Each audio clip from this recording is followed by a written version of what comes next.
अमेरिकी राष्ट्रपति Donald Trump के बयान मोदी सरकार के गले की फांस बन गए हैं। चाहे वो भारत पाकिस्तान युद्ध हो या ट्रेड डील, ट्रंप के दावे और उन पर मोदी सरकार की चुप्पी को लेकर विपक्ष लगातार हमलावर बना हुआ है। इस बीच अब पाकिस्तान के साथ संघर्ष को लेकर उन्होंने एक नया दावा कर दिया है। इस संघर्ष में फाइटर जेट्स गिराने पर ट्रंप कुछ ऐसा बोल गए जिससे सरकार एक बार फिर विपक्ष के निशाने पर आ गई है।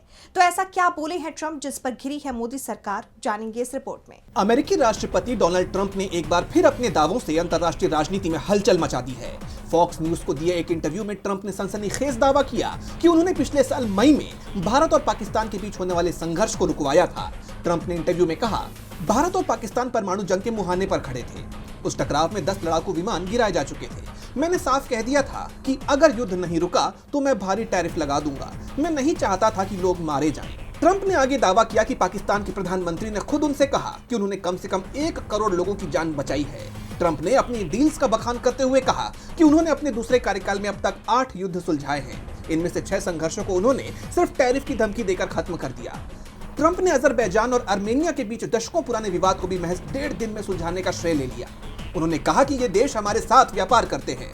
जब मैंने टैरिफ की बात की तो सब लाइन पर आ गए। ट्रंप के दावे को लेकर अब विपक्ष सरकार पर हमलावर हो गया है। ट्रंप के इन दावों ने कूटनीतिक हलकों में हड़कंप मचा दिया है। इसके पीछे कुछ बड़े कारण हैं। जैसा आप जानते हैं कि ट्रंप पहले 5 विमान गिरने की बात कहते थे, फिर ये संख्या बढ़कर 6 हो गई। उसके बाद उन्होंने 8 का दावा किया और अब वो इसे 10 बता रहे हैं। उन्होंने ये भी साफ नहीं किया कि ये जेट्स किसके थे, भारत या पाकिस्तान के।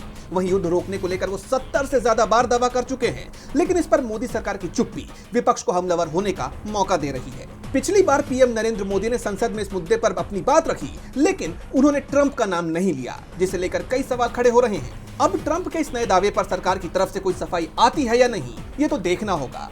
डीवी लाइव की रिपोर्ट।